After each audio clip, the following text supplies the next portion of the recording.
Accessing. When TV and radio collide. Love it. Wow. This is what you get. You're listening to JJ and Alex. Presented by G2G Bars. Don't touch that dial. On 97.5, the KSL Sports Zone. Does this count as Yacht Rock, Alex Annapolis? Absolutely. Absolutely. Oh, right there. That's such a good tune, though. Welcome back to the program. JJ and Alex, 97.5 the KSL Sports Zone. Sly sitting in for JJ, who's out for a couple days here. Good for him. Glad he's getting a couple of days off there. Relatively overworked. And when I say relatively, I mean absolutely. So we'll miss him. But Sly steps in, and great time to do it. We've got free agency in the NHL. You got free agency in the NBA. With the draft just over, I've got all sorts of questions. And primarily, as we bring our next guest on here, he is, of course, the host of Jake and Ben Every Day right here on the KSL Sports Zone. He also does your pre, half, and post for the Utah Jazz on the Jazz Radio Network. Jake Scott is the man. Jake, welcome to the program, brother. Having a good day? Having a nice 4th of July week so far? Oh, you know what? Just great. Happy to be on with the Ute legend and the Daryl Hall of Utah Sports Radio. Listen, Yacht Rock is a staple on this program, and you're a guy who, listen, I feel like you're perpetually in boat shoes. This works for you. Oh yeah, it's my vibe for sure. But I can buy into most things. I just like comfort, boat shoes, yes. Comfort. It's good times, I didn't get into radio to wear suits. No thanks to Jeremiah Jensen. You know what I mean? Oh yeah, you don't want to have to be all stifly with a collar on every day. No, absolutely not. Jake, first things first, we got to get some business out of the way. I know that you're not a fireworks guy, but aren't your girls at some point dialing you up and going, "Hey, Dad, are we doing some fireworks this year?" And I feel like your old man Jake Scott situation might transfer when you have to go to your local Costco parking lot and grab some fireworks and fire them off in the flat part of the state. Well, and then I show them the picture of Jason Pierre-Paul's hand, and we move on with life. I'm blessed to live in a neighborhood that does not allow fireworks. It's not an issue for me, blessedly, although my 8-year-old wants to go see a show somewhere, right? And my 4-year-old is a terror if you get a minute past 8. So we've got a dilemma. Nice. I don't know. We'll figure it out. You know how it is, Alex. I will say that my favorite tweet over the weekend is somebody in America right now has no idea that this is their last weekend with all 10 fingers. And I said, you know what? That works out. That's how we have to present it. And I have a teenage son who drives, and I found fireworks in his car. Not fireworks, firecrackers in the car. And I pulled I was like, my dad would have been proud. Like who taught you how to do this stuff? Like that. It was a very old man Kirry moment for me. So I'm normally is paraphernalia. It's fireworks. How could I said, why are you doing this? Why are you doing this? There's a lighter and firecrackers in your car. I don't like this addition at all. Please tell me you found the lighter first. No, it was afterwards, like under his seat though. I don't like all the stuff that I absolutely deserve as a parent. I'm getting all of it. So, Jake, let's get on to some free agency talk here. Free agency is like not even, it's like the old signing day in college football in February. It's like not even a thing anymore. However, teams are making moves. The Utah Jazz made their moves with their draft process, presumably, and then they start to make moves with the waiving of Johnny Juzang and then the buying out of Jordan Clarkson's contract. What is this roster going to look like come fall? And who are the most interesting pieces of that roster as it stands right now?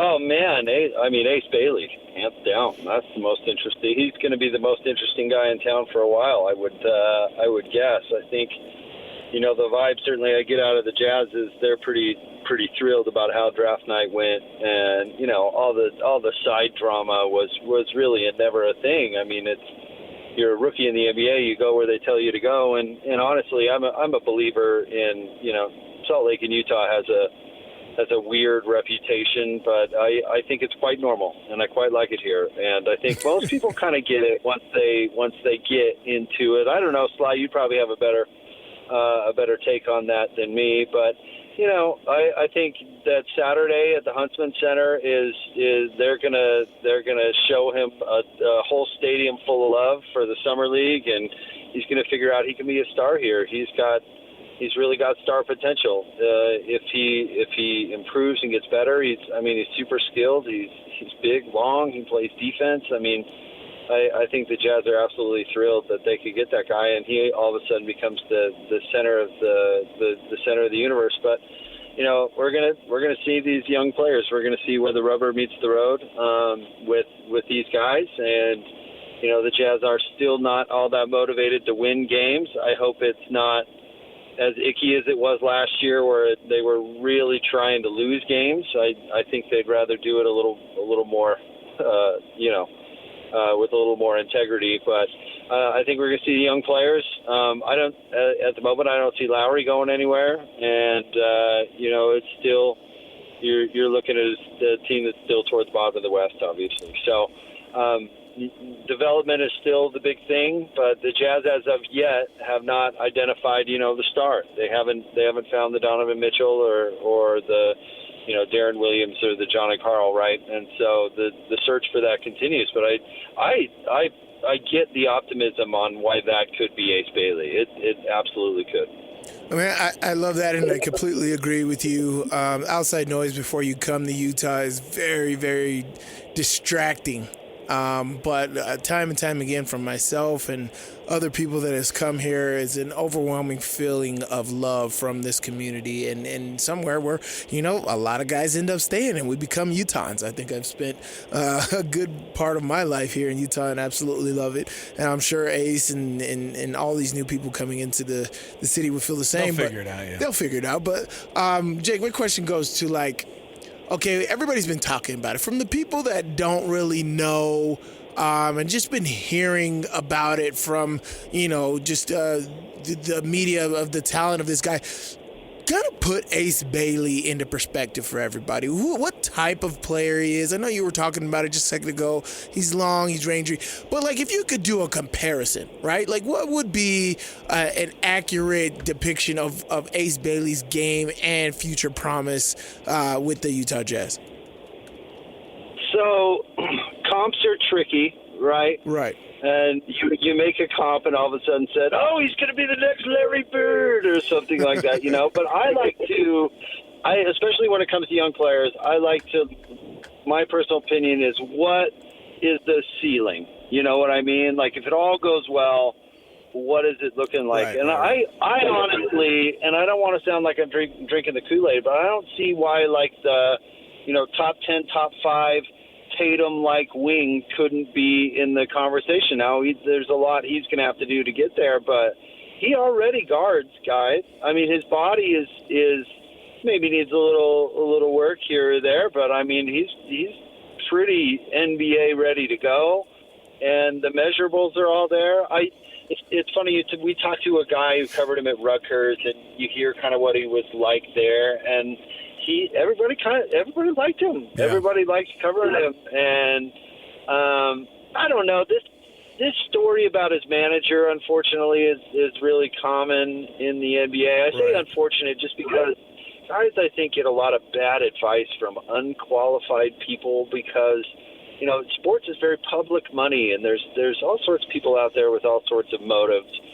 And I think he was getting bad advice in the draft process. I thought how it played out Friday was really interesting with his actual agent, the head of the agency who gave that interview where he was like, No, he's excited to be there. Trust me. You know what I mean? The part where he has to be like, and he has to maintain the relationship with Cooper, and so he's like, and we've partnered with his longtime friend and manager, and so that's an important thing to us. Like, he's got to dance all around the stupidity of the politics of this kid, and all this guy wants to do is show up and play basketball. And then he has to do these social media posts about how much he likes fry sauce. That's what we got on Saturday. Was the full effect there, but I agree. I can't wait. I want all that stuff to go away just so we can watch him on up at the Huntsman Center to see what kind of a body you're going to get compared to some of these other guys there. What's Keontae George's future look like to you? Like in your mind, do you look and you go, the future's bright for this guy. It feels like such a key season for him, and it's wild because he's going into year 3 and he's only 21.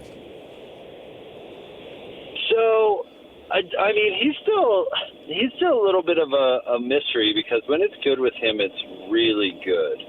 And when he's not, and it's tough to talk about this stuff with players, but when it seems like his heart's not in it, he's not, an NBA guy when he's not really playing hard because he's not, he's not undersized, but he's not huge either. He's got a good skill set, but it's not great when the hammer's not down. And I'll make a comparison, though, because Walker Kessler kind of had a similar issue in his sophomore, his second season, where he was coming off that good rookie year, we'll remember, and it just wasn't clicking. His body language was bad, and everything was kind of down with him. And then his third year, somebody got in his ear and told him, like, you got to go play tough. You got to go play tough every night, and you got to go, be a big in the NBA. And it clicked with him, and he really got it.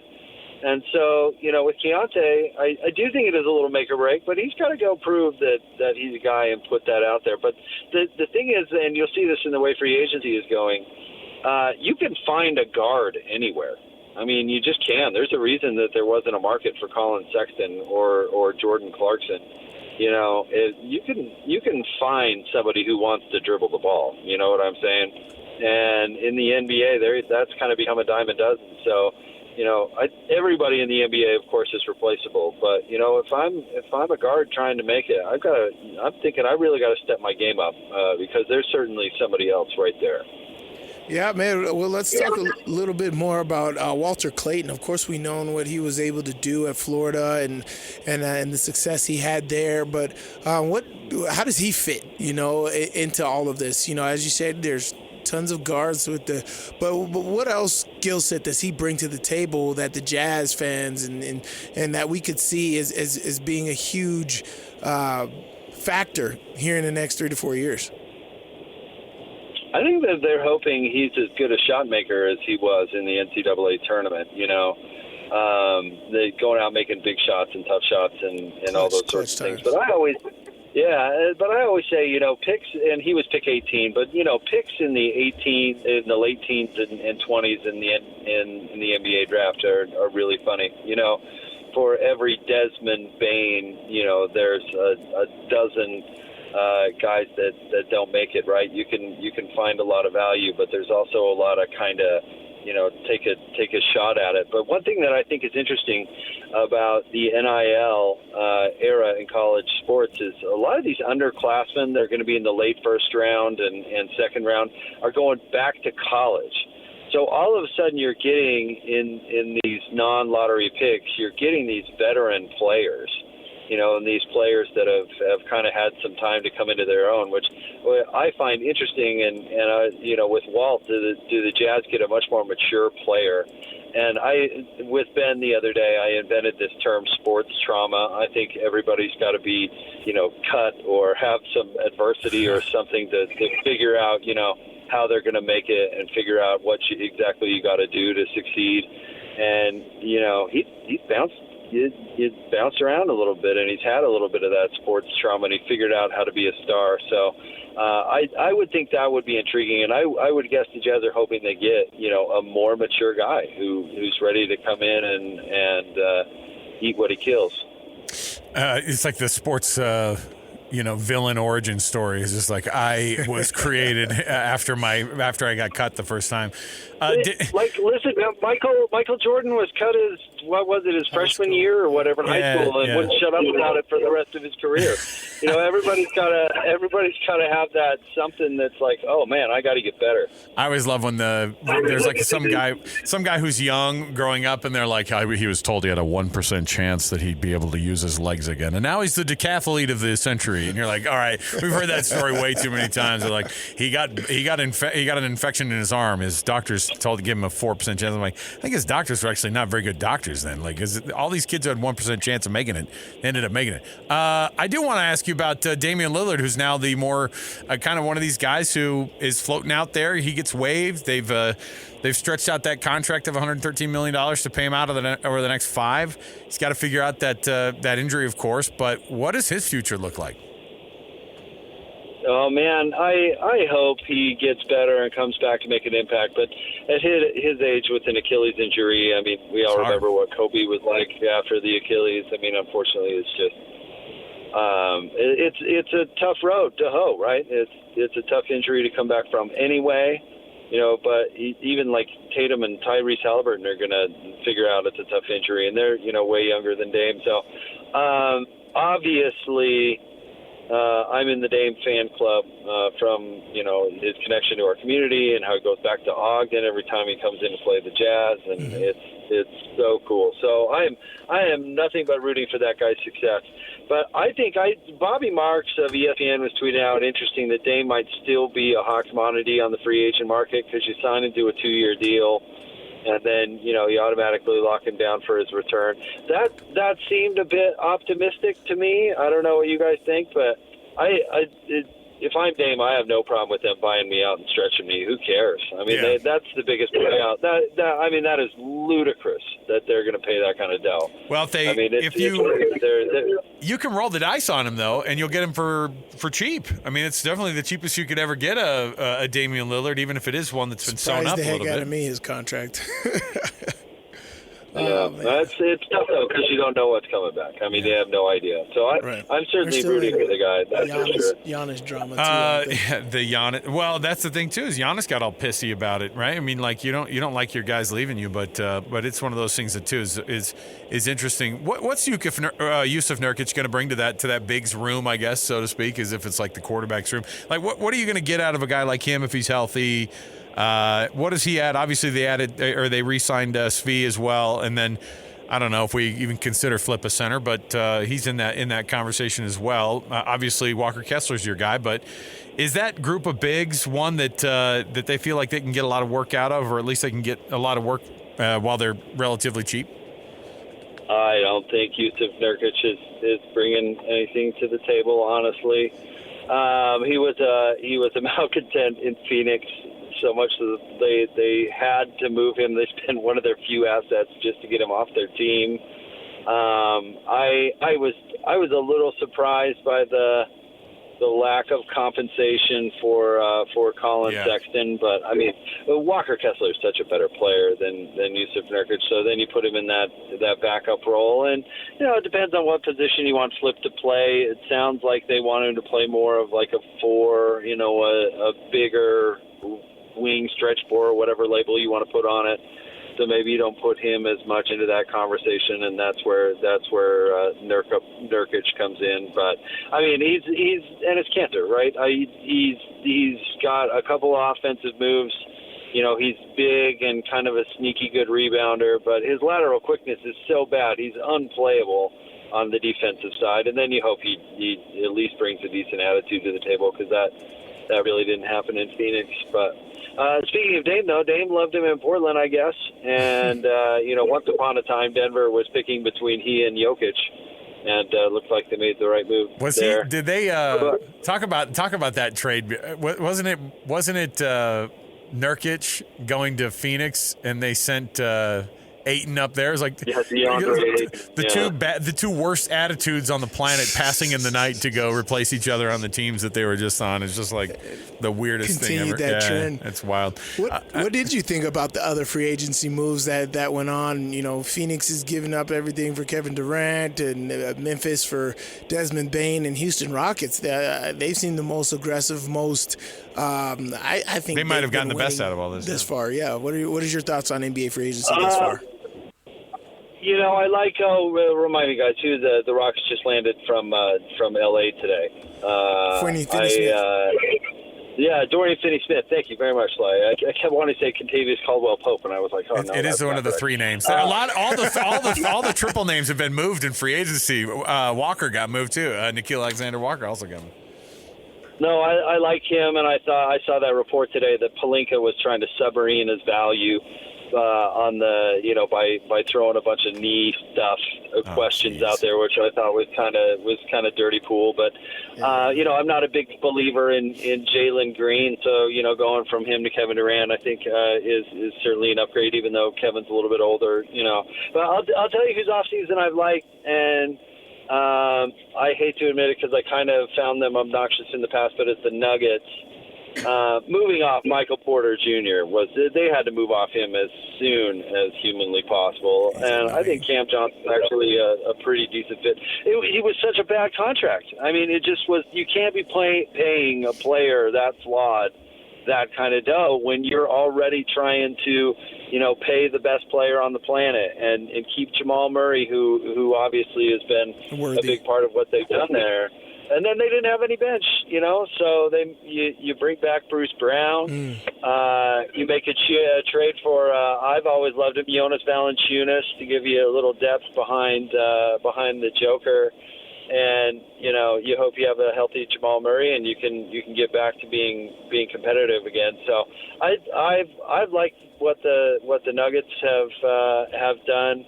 I think what the Bucks are doing is weird. They're just rotating chairs on the Titanic. I think they're trying to get Giannis to stay, obviously, but have they really made themselves any better? Not really.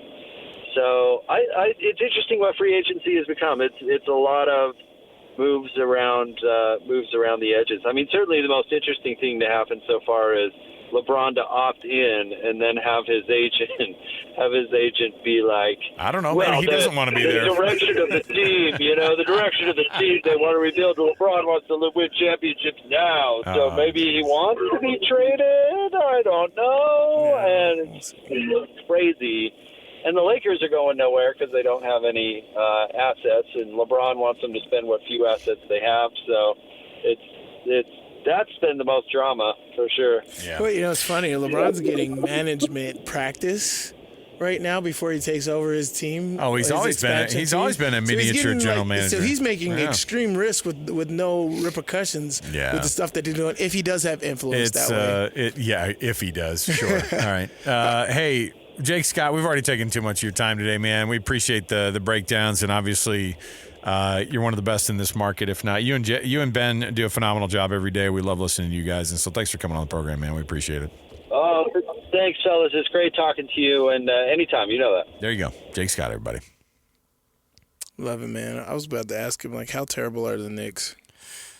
They don't do anything. How do you fire Thibodeau after getting you to the Eastern Conference Finals? You got Jordan Clarkson going to town. You got what? They got their window. They're going to have a window solidly open to get to the second round of the playoffs for the next 2 years. It's going to be great. Yeah, because you're on the backs of Mighty Mouse. And really, the best thing that happened to the Knicks were all the other people that have melted down around them. The Celtics not being as good, the Pacers not being as good, obviously with the injury of Halliburton. Honestly, the thing they should be scared of are the Cavaliers, the Magic, probably even the Pistons. That's a weird thing to say. The East is pretty dang weak this next year. No, it's just weird because the teams that you never thought would be on top are going to be on top. Yeah. All right, let's take a break here. We'll come back. When we do, we're going to get ourselves a couple things going on here. Wild card teams in college football, the biggest mysteries coming into the 2025 season. I've got my thoughts on it. Plus, we've got a top 10 game you don't want to miss coming up in just a few minutes. So stay here at 97.5, the KSL Sports Zone. Ladies and gentlemen, The biggest name. You're locked into JJ and Alex with the insight and analysis on the teams you can't live without. Presented by G2G Bars. This is 97.5, the KSL Sports Zone. That's what I need to do. I need to take some singing classes. I'll do that. Just come in here. What, so you can sound like Michael McDonald? Oh, yeah, why not? Michael McDonald used to get all the ladies. What do you mean used to? Right. He's a continuous pimp. Continual soft rock hits right here. Continual love.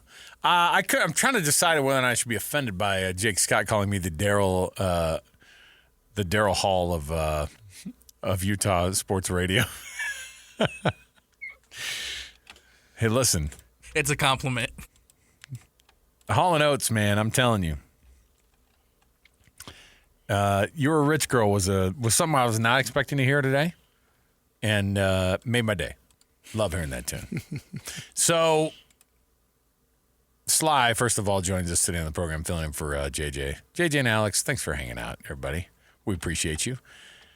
You can nominate the Youth Sports Volunteer for the Hercules Hero of the Week award. What that is we honor the people who do an awesome job at the youth sports level in their communities, and they go that extra mile to make sure that the kids have an awesome experience with sports, which is what we need more of. We need sports to be fun again in the communities. Let's get it going. You just go to KSLSports.com/contests, and we can make that happen. We read those winners off every Thursday, courtesy, and they get a prize courtesy of Hercules First Federal Credit Union and Beehive Meals. So there you go. Sly, college football, obviously the usual suspects always hit the list of like, what are they going to turn into? It's hard to count out blue bloods that have seen better days. You know what I mean? Like, the reality is that teams like Oklahoma and USC, for as much as we go, those guys are going to be down for a long time. They never really are. Right. They always underperform on the recruiting front. The USC and Oklahoma should have no problem filling out a roster filled with 4- and 5-star guys, right? But the reality is, and they still get those guys, but the reality is they haven't converted it to wins in a while. Part of that is where the leadership is at the top. I think Lincoln Riley's a fake. I think Brent Venables is also in the category of faking his way through life.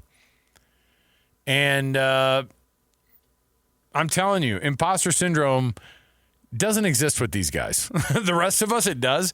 It should exist with these guys. You know what I mean? Mm-hmm. They're like, imposter syndrome, if you're not familiar with it, is somebody who gets to their position in life and then goes, yeah, I shouldn't, you know what, I don't deserve to be here, even though they've done all the work to be there, right? Usually the people who suffer from it the most are the ones who are usually the most deserving of being in the spot that they're in. But the human brain always goes, are you good enough? I don't know if you're good enough. But guys like Brent Venables think that they are the best ever. Guys like Lincoln Riley think their poo does not stink. Poo. Their poops don't stink. He called the crap poo. My son said that to me yesterday at the golf tournament. That's 2 Happy Gilmore references in a row. Oh, or is that, wait, is that Billy Madison? That's Billy Madison. Either way, it's poop again. The bottom line is Call that the fire department. This one's out of control. when SMU is on a list of like, how are they going to perform this year? Right. And they're on the same list with USC, you treat it differently because SMU, you're like, these guys are never in this conversation. How are they going to convert last year into lasting, meaningful success? We don't know. Rhett Lashley is a great coach. I think he's kind of proved that, but he's at SMU, and until proven otherwise, I know that a college football playoff appearance was beyond their wildest dreams. But they also got their butts handed to them. Indiana is in that same category. Kurt Signetti, speaking of a guy who doesn't have imposter syndrome, he's like, I created all this, right? He's that guy. Like, SMU and Indiana are teams you treat differently than teams like USC and Oklahoma. And even Auburn, who are like just one recruiting class away from greatness. And a decent coach. And again, Hugh Freeze is in the way of Auburn, I think, doing well. So where does a team like Utah fall? Because on this list that CBS Sports put together of teams that are the biggest mysteries going into the season, the reason they even make the list is because it's supposed to be a place where continued success has been the tradition. The norm. Yes. Yeah. And last year was such an outlier. And you never really know how things are going to go because you had a big shift of we just went to a new conference. Then you don't know what the future does look like. But with Utah, let me tell you, what I did in this practice was to kind of give you a little bit of an idea of what direction I'm going here.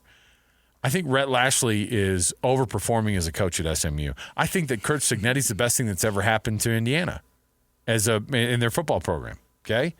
Those are good coaches. The best coach on this list, though, is Kyle Whittingham. Do you disagree? No. I mean, think about who's on this list of teams that are the biggest mystery going into the season. Utah, Kansas. The jury's still out for me with Lance Leipold. I don't know why Kansas gets so much love. But regardless, SMU, Indiana, USC, Oklahoma, Auburn, that's the list right there. So if you were to differentiate any of these programs, one from the other. USC, Oklahoma, and Auburn are in the category of they kind of fail back. They can sort of fail upward a little bit. Mm-hmm. They end up just on their brand. They're able to perform. But that's leaving college football. That idea, look, Oklahoma, good thing they're going to have a lot of money. Auburn, they're going to have people who throw money at it. But you know what's interesting now is Texas Tech does too. USC is the very freaking middle of a Big Ten that is very top heavy only.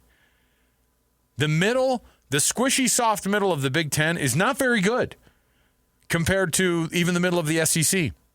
There's more parity in the Big 12 than there is in the Big Ten. And USC should be frightened as to what's going on because they're the type of team that will get run over by a smaller school who has a lot of money to throw at people. You disagree? No, I absolutely believe that. Yeah, and especially when UCLA and USC are struggling especially right now. When you have, and look, jury's still out on Deshaun Foster, right? Yes. Don't know what's going to happen with him. This year might be his last. But what do you have at Utah this year that you didn't have last year? Stable quarterback and OC. Okay. That's it. That was the only thing. The puzzle pieces that are supposed to be to fix USC are so much more complex. You ever done one of those puzzles that doesn't have the picture on it? My mom is into puzzles. Okay, you want to see me fight with family members? Yeah, yeah. Do that. But that's what I'm saying is like they have. I've done those before. They're stupid. They're stupid puzzles.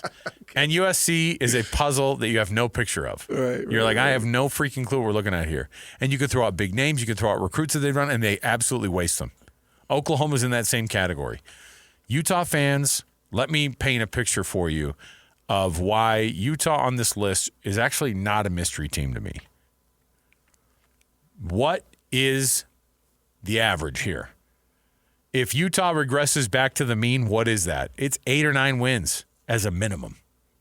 That's where it is. That's where Utah lives, is in this, because the outlier is the five win season. At what? How many years are you putting into this mean?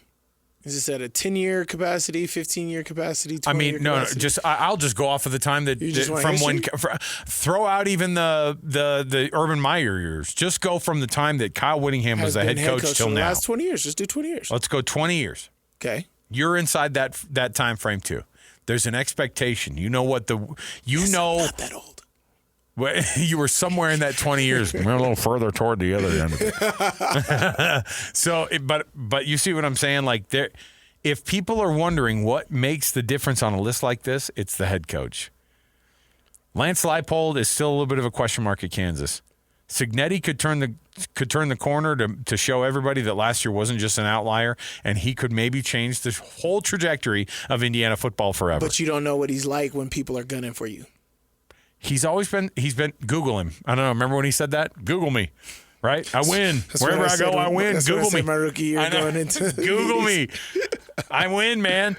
And then in the end, and he's been that guy. The thing is that Kyle Whittingham has been doing it at this level and is not afraid of anybody. I can't say the same thing for Curt Signetti. There's no way he's not freaking afraid of Ryan Day. There's no way he's not afraid of what goes on up at Michigan. Because they're not that. Utah goes into a place and they don't care what the list shows. Kyle Whittingham. How many people are in your stadium? Yeah. They do not care. Kyle Whittingham, I bet he's a little bit upset that we're not doing the media poll for Big 12, because it was another opportunity for everybody to go, yeah, Utah's going to be kind of mid this next year. And I think he hopes that people say that. I think he really does. I think it's a better, more comfortable place to him than people are like expecting him to win. So the mysteries. So when they put this list, by the way, of biggest mysteries in college football, according to CBS Sports, from just a local angle, I will add BYU's hat into that ring, because now it got weird. Oh yeah. But again, what do you have? You have a consistent head coach, a guy who's looking for a double-digit win season for 2 out of the next 10th year. 16 was his first year, so yes. This is his 10th season coaching BYU. That's wild. Yeah. That is time's wild. flown. Holy crap. Yeah. So, but again, what do you get with Kalani? A guy who now has learned the art of winning. Mm-hmm. And he's gotten better at it year on year. And I think this year, because of this weirdness that's been delivered to BYU through your quarterback situation, it's officially very hard to guess what BYU is going to do this year in a conference that was already difficult to do. Our program every day brought to you by the good folks at the Doug Smith family of dealerships in American Fork, Spanish Fork, and in Linden. If it's a Chevy, Jeep, Dodge, Ram, Subaru, Kia, or now Mitsubishi, they are going to hook you up. The Doug Smith family of dealerships in American Fork, Spanish Fork, and in Linden. We love those guys. Nobody knows cars like Doug. Go check it out. We'll take a break. We'll come back. When we return, I've got a top 10 game. It's money related, and I'm going to make our producer Alex participate. You know why? Because this is not an easy one, and Sly needs some help. Okay. Yes, so I do, Alex. Let's Come go. on, figure it out. We'll come back. More to go. 97.5 the KSL Sports Zone. Your home for the best coverage of the Jazz, Utes, and Cougars is right here on The Zone. This is JJ and Alex, presented by G2G Bars on 97.5, the KSL Sports Zone. Welcome back, everybody. JJ and Alex, 97.5 the KSL Sports Zone. It's another edition of the top 10 game right here on the program. Coming up in a few minutes, Cole Bagley, our Utah Mammoth insider for KSLSports.com. He is going to give us his thoughts on the free agent signings for this Mammoth team. You've got a couple things going on here. Names added. I like, too, a couple guys coming off of those Panthers Stanley Cup winning roster from this year. So interesting moves, and I think Utah's quietly they've got guys they like, and they don't care if you like them or not, or if you know who they are or not. And they're getting good deals for them, too. They got cap space. They're spending money. We'll talk to Cole Bagley in just a few minutes here. In the meantime, I've got a top 10 here for you. And here's how it works. Do you remember how it works? Alex Napoles, our producer, will hit the timer, and then I will give you guys those 60 seconds to be able to guess the full list of top 10. And now these are not subjective. These are just hard numbers, or usually like a legit ranking that is actually rankable, right? Not just like I think that they're good, right? That's more along the lines of a would you rather, What's but this one's the legit one. So here's what I'm going to bring up here. Let me make sure I open the right link here. Okay. I've got for you, tell me if this makes sense. We were just talking about free agency signings and the money that goes along with it and everything. Mm-hmm. I've got in front of me the list of the top 10 highest paid NBA players by now yearly salary. The yearly salary, okay? Not their big because you have big contracts, right, that have just been signed, and or extensions or whatever. Guys are getting it's just so much money being thrown around. So this is on a yearly basis, the highest average. Currently, the highest average salary per year. So, like what the guy is going to be making next year. That's the way we'll put it. Top 10 salaries for next season for the one singular season in the NBA. You ready? Let's get the timer going. You'll get a horn honk, or you'll get a ding-ding if you get it right. So, on your mark, get set, go. Jaren Jackson Jr. LeBron James. Anthony Davis. Ding. Shai Gilgeous-Alexander. Ding. What about Karl Anthony Towns? Jaylen Brown. Jason Tatum. Ding on Jaylen Brown. Tatum. Ding. Giannis Antetokounmpo. Ooh, you know what? Wow. Yeah. DeMontis Sabonis. No, come on. Steph Curry. I know there's some wild ones. You're like, why is he getting paid so much? James Harden, Kawhi Leonard, Paul George, Joel Embiid. Ding. Jimmy Butler. John Morant. Bam Adebayo. You gotta get these Miami guys in there. I got a ding for Bam, dude. Sorry, did you say Jokic? No. You said Jokic, though, Alex, right? I did not say Jokic. What? Is he on that list? We forgot Jokic. You guys are weird. Is he on the list? I know he's the best player. You know what's I didn't interesting? think he was You know what's getting paid interesting? like it. You know what's interesting? Barely. Barely That's in the top what I was 10. about to say. Okay. Burley. Burley. All right. 1, 2, 3, 4, 5, I 6, can't- 7, I 8, can't 9, see. 10. You guys weren't terrible because you got Bam. Now, Devin Booker was number. So Devin Booker's number 10. Did we say Devin Booker? We didn't say Devin Devin Booker, Booker's Kevin 10. Durant, or what is it? But those guys aren't the highest paid yearly salary next year. So here's what it is. I'll actually give you some of these guys. what about Donovan Mitchell? Donovan Mitchell is number like 25, number 26 at $50 million. Okay, let me tell you what the numbers are here. You don't even get out of the $50 million range until 24 Shut up. on the list. So there are 20. Donovan's 20. Donovan's making 50. We didn't say Damian Lillard after we said Kawhi it. Leonard is $49 million. Lowry is $48.9 million. And Kyle those guys. Lowry? No. Kawhi Leonard. Kawhi Leonard. And those guys are like 28 and 29. Okay. All right. So here's the top 10. The top 10 is Devin Booker at 55.1. Bam Adebayo at 55.2. Nikola Jokic at 55.3. Jimmy Butler at 55.5. Jaylen Brown at 57. Anthony Davis. You guys say Anthony Davis? Somebody did, yes. Yeah. At 59. Giannis at 59.1. Jason Tatum at 3 with 62.7. Dang. Joel Embiid is 64.4, if you'll recall. Yeah, his restructured contract was wild. And then Shai Gilgeous on today's newest extension. Did you see what that's getting him? $71.4 million next year. See, 71. $71.4 million next year. Now you Giannis score at that the end many of in a game? at the end of Giannis's contract, I think he's getting 77 or something like that. So how much did we miss? We only missed like 2. I don't think you. I'm trying to think of guys you missed didn't say. Devin and Jokic. Jokic and Devin Booker. Yeah. I think you got everybody else. Nap came with it today. I think you got some good ones. I think you got some good ones. So there you go. There's it. But can you believe the money? You don't even get, and it's top. I It's just need a couple mil. $40 million. Defer mine over All the right, years. Brandon Ingram at $40 million. He's right at $40 million. He's tied for 54th on the list. Who's some wild guys on that list that So are getting paid crazy that you money. just wouldn't Crazy expect? money are guys like. Let me see here. Franz Wagner is getting 45. Oh. Scotty Barnes is getting 45. Scotty Barnes is a wild one.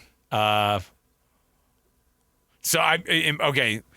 Now LaMelo's actually okay. LaMelo's at 41. Laurie's getting 43. OG Anunoby is at 43.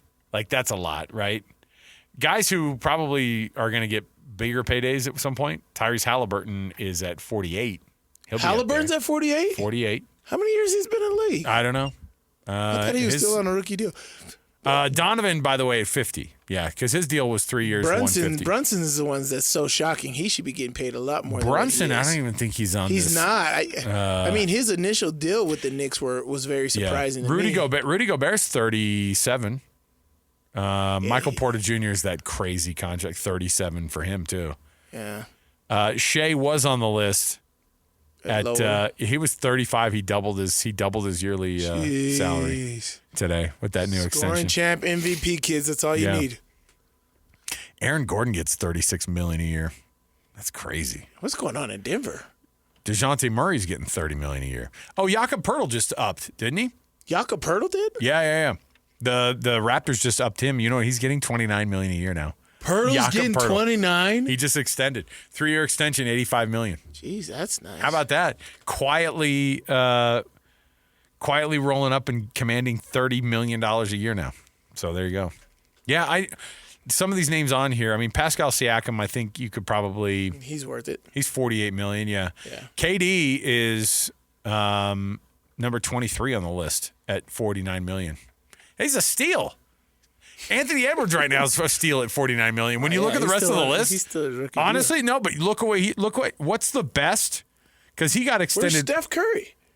Oh, Curry's tied for 14th at 53.8. 53. So you can get him on the cheap too. So you got Jimmy Butler's at 55.5. Evan Mobley's 54. That's an insane number. Evan Mobley's 54? Yep. And Evan Mobley got that extension, 5-year extension through 29. He gets $270. He's getting $270 million over the next 5 years. Nap, what did we do? I'm telling you. Started dribbling the ball and blaming my mom. No, but you guys got that basketball in my crib. You guys got the right people, because the dumb thing would be to say all the old names and just to think that they're going to still all be there. And they're not. Because the oldest names on those lists, I mean, Anthony Davis has been around for a long time. He's only 30. The oldest guy on that list of the top 10 is Jimmy Butler, and he's 35 years old. How old is Jokic? He's at least 31. No, Jokic is the oldest. He just has a 32, 38 Oh, sorry, I'm body. sorry. That's at signing. Sorry. That's at signing. Jokic signed in 2023. No, he's only 29 years old.